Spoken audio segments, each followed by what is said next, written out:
नमस्कार दोस्तों। आप देख रहे हैं जलवायु पत्रिका।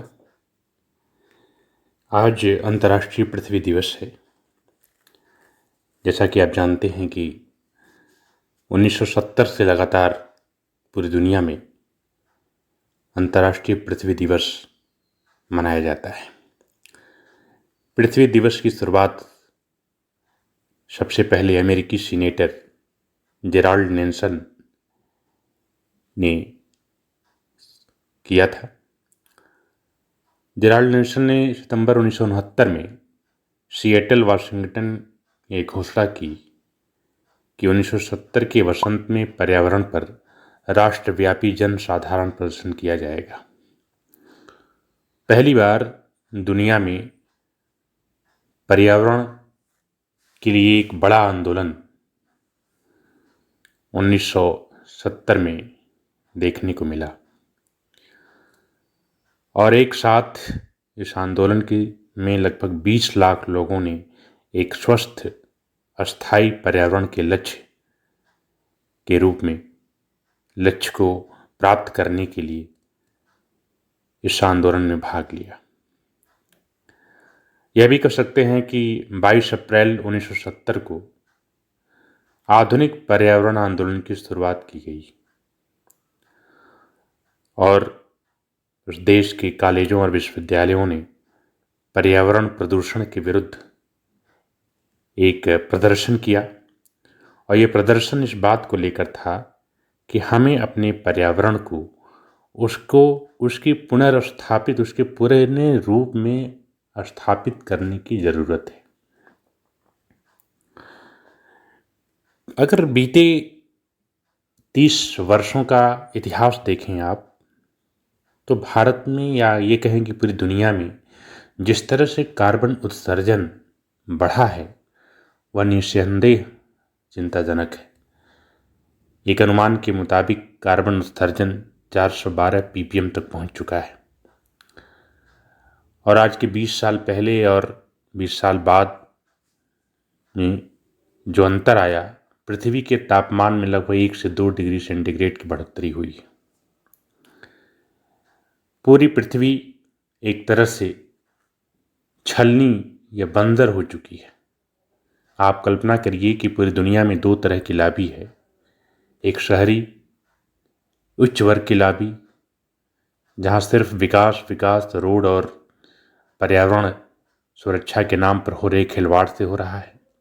प्राकृतिक संसाधनों के विनाश की एक ऐसी योजना तैयार की जा रही है जिससे लगता है कि आने वाले दिनों में पेड़ पौधे, ताल तलैया कहीं नजर नहीं आएंगे। यह क्या दिखा रहा है? यह दिखा रहा है कि हमारा देश या पूरी दुनिया एक जलवायु परिवर्तन के ऐसे मुहाने पर खड़ी है जहां किसी व्यक्ति को पता भी नहीं चलेगा कि उसे क्या हुआ है और उसकी मौत हो जाएगी। और ऐसा देखने में आ भी रहा है। अभी 2 वर्षों के अंदर जो आपने देखा कि कोविड का फैलाव जिस तरीके से हुआ है, मुझे लगता है कि प्रत्यक्ष अथवा अप्रत्यक्ष रूप से कहीं न कहीं जलवायु परिवर्तन के बाद उत्पन्न होने वाली परिस्थितियों का जो परिणाम है वह कोविड के फैलाव के रूप में दिखाई दे रहा है। जो शहरी जीवन शैली यहाँ तक कि वो गाँवों के लोगों में भी घर कर गई है, वो कहीं न कहीं से हमारे पर्यावरण को लेकर अन्य जो तमाम जीव हैं, जो पैथोजेनिक प्रजातियां हैं, जो रोग फैलाने वाली प्रजातियां हैं, जिसमें हम बैक्टीरिया, फंजाई और वायरस को रख सकते हैं, उनका कहीं न कहीं से एक तरह से काफ़ी ज़्यादा उभार हुआ है। और इसके पीछे एक बड़ा फैक्टर जो है, वो बड़ा फैक्टर यह है कि हमारे जो प्राकृतिक स्रोत हैं, हमारे जो धरती के आभूषण हैं, जिनको हम जंगल और पानी के स्रोतों के रूप में जानते हैं, वो धीरे धीरे खत्म होने की कगार पर है। खासकर भारत जैसे देशों में देखिए, जहाँ पर जनसंख्या का एक बहुत बड़ा दबाव है और जनसंख्या दबाव के साथ साथ जो प्राकृतिक स्रोत हैं वो धीरे धीरे खत्म होते चले जा रहे हैं। बहुत सारी प्रजातियाँ लगभग खत्म होने की कगार पर आ रही हैं।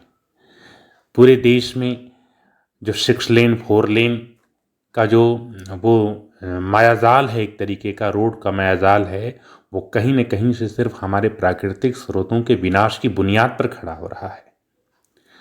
हम विकास कैसा कर रहे हैं, विकास किस कीमत पर कर रहे हैं, विकास किसके लिए कर रहे हैं।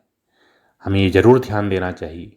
और अगर ऐसा नहीं हुआ तो मुझे लगता है कि पृथ्वी का जो तापमान लगातार बढ़ता जा रहा है वो आने वाले समय में हो सकता है कोई बड़ी घटना को अंजाम दे सकती है। प्रसिद्ध वैज्ञानिक स्टीफन हॉकिंग ने कहा था कि अगले 600 वर्षों के बाद पृथ्वी आग का गोला बन जाएगी। एक वैज्ञानिक का पूर्वानुमान है ये कि अगले 600 वर्षों के बाद पृथ्वी आग का गोला बन जाएगी। इसके पीछे जो उनका अनुभव है, जो उनकी भविष्यवाणी का जो मूल तत्व है, उसमें यह है कि जिस तरह से पृथ्वी को जंगल विहीन बनाया जा रहा है वो कहीं न कहीं इस पृथ्वी के तापमान को बढ़ाते चला जाएगा और 600 वर्षों तक ये पृथ्वी का टेम्परेचर, तापमान इतना ज़्यादा हो जाएगा कि कोई प्रजातियां जीवित ही नहीं रह पाएंगी। तो अंतर्राष्ट्रीय पृथ्वी दिवस के अवसर पर, जो कि पूरी दुनिया के 192 देशों में मनाया जाता है, इस वजह से मनाया जाता है कि दुनिया के लोग पृथ्वी को बचाने के लिए एकत्र हों, एक मंच पर आएँ और लोगों से जुड़ें। प्राकृतिक स्रोतों के साथ साथ प्राकृतिक धरोहरों के विनाश की जो रूपरेखा तैयार हो रही है उससे लड़ने के लिए आगे आएँ। यहाँ तक कि विद्यार्थियों से लेकर के प्रोफेसरों तक, वैज्ञानिकों तक एक माहौल तैयार हो और पृथ्वी को बचाने के लिए एक प्रयास किया जाए। लेकिन इसकी विडंबना यह है कि पृथ्वी दिवस हो, चाहे जल दिवस हो, चाहे वानिकी दिवस है, वो सिर्फ सेमिनार, वेबिनार और गोष्ठियों तक ही सीमित रह जाता है। एक सबसे बड़ा मुद्दा यह भी है कि अगर आप लोगों के बीच इस बात को लेकर के जाएंगे कि पृथ्वी को बचाने के लिए हमें एकजुट होने की ज़रूरत है, हमें प्राकृतिक संसाधनों को बचाने की ज़रूरत है, हमें पेड़ लगाने की ज़रूरत है, तो जो जनमानस के अंदर ये बात अभी घर नहीं कर पाई है कि पृथ्वी को बचाना भी है। उन्हें सिर्फ लगता है कि भगवान की दी हुई एक ऐसी निधि है जिस पर कोई पेड़ और पानी खत्म नहीं होने वाले। और यही सोच हमें पृथ्वी के विनाश का खाका तैयार करने में बहुत बड़ी भूमिका अदा कर रही है। आप ये समझिए कि दुनिया के जो भी डेवलप कंट्रीज के अपने अपने मानक हैं। उन मानकों के हिसाब से क्या है, उन्होंने एक समय तक पूरी दुनिया में कार्बन का उत्सर्जन इतना ज़्यादा किया, तमाम एटॉमिक परीक्षण से लेकर पूरी सिस्टम को तहस नहस करने में बहुत बड़ा योगदान किया। और अब वे दुनिया के डेवलपिंग कंट्री से, विकासशील देशों से, छोटे देशों से ये उम्मीद करते हैं कि वे अपने देशों में कार्बन उत्सर्जन में कमी लाएं। जैसा कि आप जानते हैं कि आज 22, 23, 24 अप्रैल को 2 दिन नहीं, 22 और 23, आज और कल 2 दिन जो है दुनिया के 40 देशों के साथ पर्यावरण पर, जलवायु परिवर्तन पर वर्चुअल बैठक होने जा रही है, जिसमें आपके देश के प्रधानमंत्री मोदी जी भी हैं, जो बाइडेन हैं, और तमाम 40 देशों के लोग हैं। वो लोग चर्चा करेंगे। चर्चा कैसे करेंगे? हर देश का जो प्रमुख है वो जानता है कि आर्थिक गतिविधियों को चलाने के लिए कहीं न कहीं से वह पर्यावरण को हानि पहुंचाते हैं। दुनिया के किसी भी देश में विकास जब भी होता है तो पर्यावरण को क्षति पहुंचाकर होता है। सस्टेनेबल डेवलपमेंट नहीं होता, सतत विकास नहीं होता। ऐसा कोई विकास नहीं होता जिसमें हम प्राकृतिक संसाधनों को बचाने के साथ साथ अपना विकास करते रहें।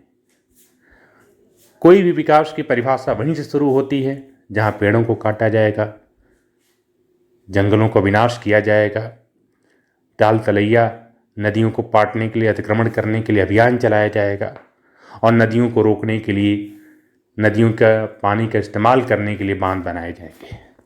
तो ये जो तथाकथित विकास है, इस विकास की जो बुनियाद है वो हमारी पृथ्वी के स्रोतों को नष्ट करने के लिए। तो आइए आज पृथ्वी दिवस पर हम कम से कम अपने स्तर से प्रयास करें कि आप किसी दूसरे को न देखें, सिर्फ ये प्रयास करें कि जहाँ तक संभव हो सकता है अपने स्तर से ही सही अपने एक मनुष्य होने का सबूत दीजिए, और जहाँ भी संभव हो सके पेड़ लगाइए। लोग पेड़ काटते हैं तो उनके लिए रोकिए। एक आवाज़ कहीं से उठनी आवश्यक है। आवाज़ प्राकृतिक संसाधनों के को बचाने के लिए एक आवाज़ उठाने की ज़रूरत है, और ये आवाज़ दुनिया भर के सारे पर्यावरणविदों को उठानी चाहिए। और सिर्फ एसी महलों में बैठकर, एसी कमरों में बैठकर अगर सिर्फ वार्ता तक सीमित है तो वो विकास कहीं से पृथ्वी को बचा नहीं पाएगा। तो मेरी एक अपील है इस जलवायु पत्रिका के माध्यम से कि जितना काम हम अन्य चीज़ों में करते हैं, अन्य जगह अपना सिस्टम बांध लेते हैं, तो कम से कम एक बार हम पृथ्वी दिवस के लिए आगे आएँ, पृथ्वी को बचाने के लिए आगे आएँ, और पृथ्वी दिवस के बहाने कम से कम अपने प्राकृतिक स्रोतों को बचाने का प्रयास करें, एक भूमिका बनाएं, एक माहौल तैयार करें। और ये माहौल बनेगा, जब बनेगा तभी ये देश, तभी ये दुनिया संरक्षित हो पाएगी। मार्गारेट मीड ने भी, जो एक अमेरिकन नागरिक थी, उन्होंने पृथ्वी दिवस पर 1978 में कुछ बातें कहीं। वो बातें क्या कही थी कि पृथ्वी दिवस पहला पवित्र दिन है जो सभी राष्ट्रीय सीमाओं को पार करता है, फिर भी सभी भौगोलिक सीमाओं को अपने आप में समाये हुए है। सभी पहाड़, महासागर और समय की सीमाएं इसमें शामिल हैं, और पूरी दुनिया में लोगों को एक गूंज के द्वारा बांध देता है। यह प्राकृतिक संतुलन को बनाए रखने के लिए समर्पित है, फिर भी पूरे ब्रह्मांड में तकनीक, समय मापन और तुरंत संचार को कायम रखता है।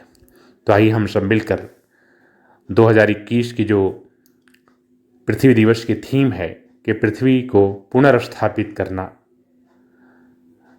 इस थीम को हम अपने ढंग से मनाने का प्रयास करें, और पृथ्वी का जो आभूषण है, जिसका अलंकार है, जो जंगल हैं, पेड़ हैं, जो प्राकृतिक स्रोत हैं, उनका सस्टेनेबल, एक तरह से सतत यूज करें, तो हम शायद पृथ्वी को बचा लें। और जो 600 वर्षों के बाद आग का गोला बनने की बात कही जा रही है, उसको जहाँ तक हो सके कम कर सकें। धन्यवाद।